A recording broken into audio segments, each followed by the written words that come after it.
Hey, how's everybody doing today? My name is Garrett James, and I just wrote and published my first novel. That's right, it's up on Amazon. So if you guys just follow the link on this webpage, you will find the book.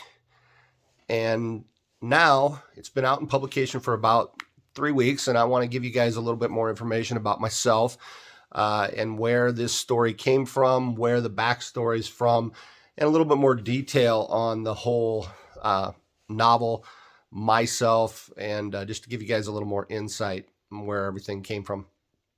The main character in the book's name is Mason Kane, and he's an ex-con. He spent a little time in the military, but after the death of a good friend, he kind of spiraled down, and he ended up getting kicked out of the military, and he ended up behind bars. Didn't really give a whole lot about the world, and just did what he wanted and ended up in prison. The main character, Mason, his life and his backstory is based on my own. I was the guy who always got in trouble growing up. I was a thief. I stole everything. If I wanted it, I took it. Your money, your woman, whatever it was. If you couldn't stop me, I'd take it. And when I was 19 years old, I ended up in prison, incarcerated in the state of Iowa for grand theft auto, burglary, forgery. And I did a year in the penitentiary in Iowa. That being said, I grew up on a farm in northwest Iowa, and we had a certain set of values, the country values. We had that we tried to live by. Now, my grandpa tried to teach me these values, but I was pretty hard-headed back in those days, and I didn't really give a two bits about what was going on. It wasn't until later, and actually when I got in prison, that I was forced to start having to live by a certain set of rules. What people don't understand is once you say that you're an ex-con, once you say that you're a felon, people kind of get this impression of what an ex-con and what a felon is, what a bad boy is. And we have this idealized version of what the bad boy is from back when we were younger, and all the girls were chasing after the bad boys.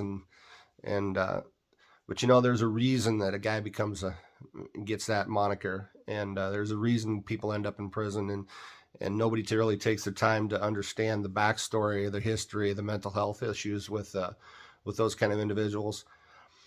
And that goes the same for myself.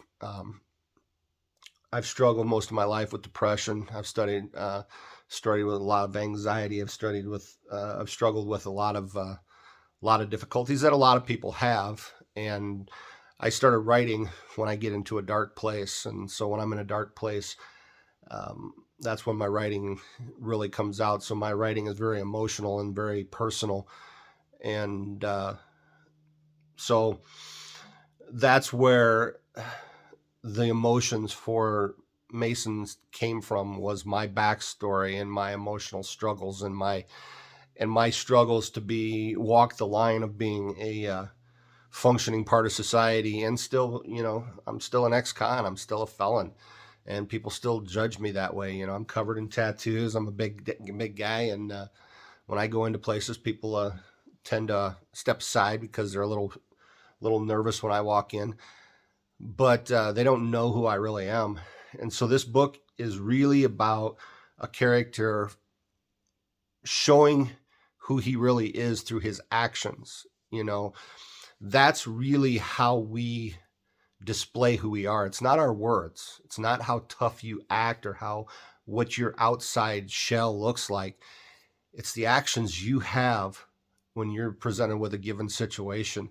The main female character in this book, now Mason is based solely on myself, and with a little bit of creative licensing to make him a little more. He's much better looking than I am, at least in my mind he is.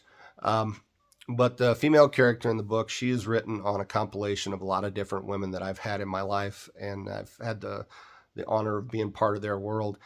Although the emotional attachment and the emotions come from this, with the relationship in this book, come from one individual who I was very emotionally attached to.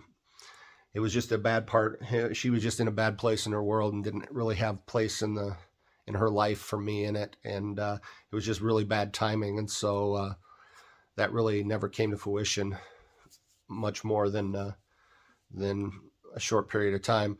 But it really drew me into writing and pushed me into writing this story because I was pretty heartbroken over her. And in my writing, I want to express what it really means to be a man, what it really means to do the right thing, even when nobody thinks you have it in you, you know. And so this book is about not judging a person just because he's an ex-con, you know, and not because he's the bad boy or, you know, it's because of who he is at his core, what he represents, you know, doing the right thing. You know, sometimes you have to stand up, sometimes you have to fight, sometimes you have to be violent.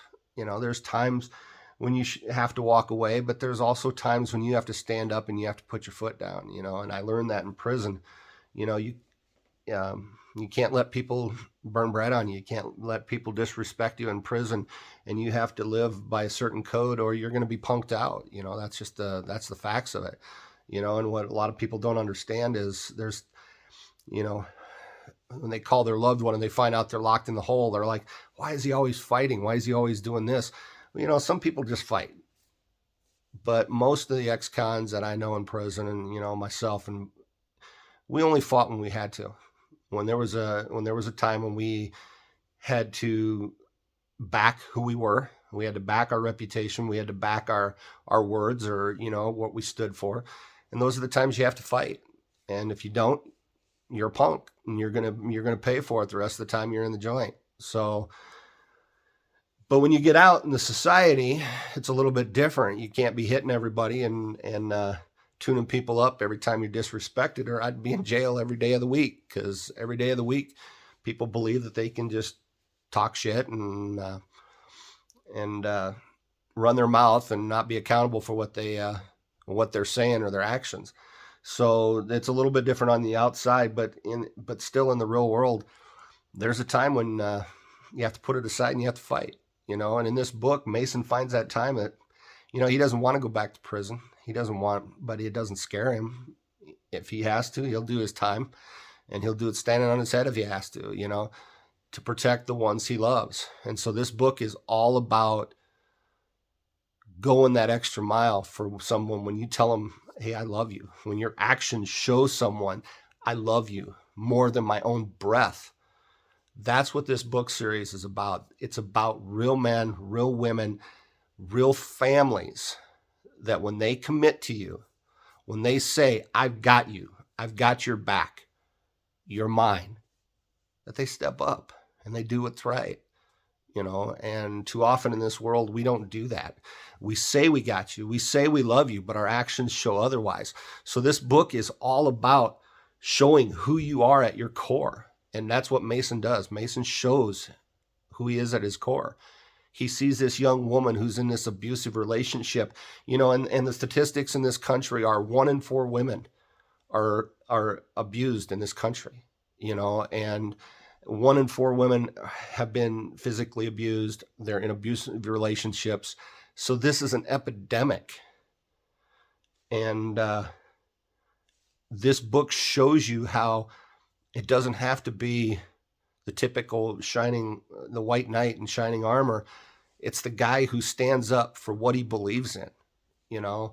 Even in prison, most convicts, they don't lay hands on women, and they don't lay hands on children. And pretty much, if you're one of those people that do that, you don't have much time when you get to general population. In a lot of prisons, if you're a woman beater or a pedophile, you're going to get tuned up pretty severely if you're in one of those categories. So what people don't understand is not all ex-cons are the same, but we're all still, even though we have that moniker of being an ex-con, being a felon, we are still somebody's brother, somebody's husband, somebody's sister. You know, we're still somebody, you know. And so you're going to see guys like that do the right thing. And so I think in the book genre that Mason would be considered what they call an anti-hero. He doesn't really believe he's a good guy, and he really believes he deserves whatever he gets in this world. If that's nothing, that's nothing.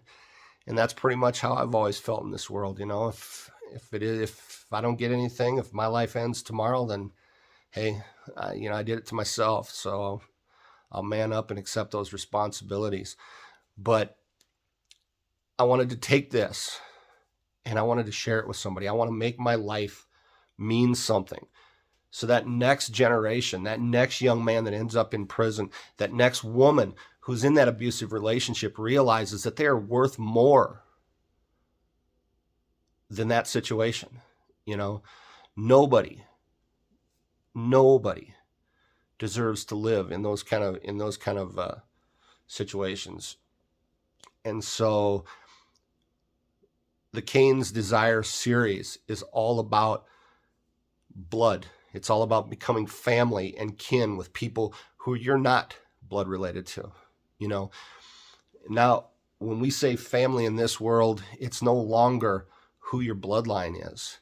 It's who you choose to be in your life, who you let into your world. And it's always based on their actions. It's not their words. It's those actions of those people that come up beside you when you're struggling. So that's why I wrote the book, was to give that perspective to the world, and hopefully from my experiences, I can help people see that we still have that in us. Every one of us has a little bit of Mason Cain left in them, and every woman has Stephanie's drive and courage and her will to do better for her daughter, So I wanted to thank everybody out there that has purchased a copy of my book.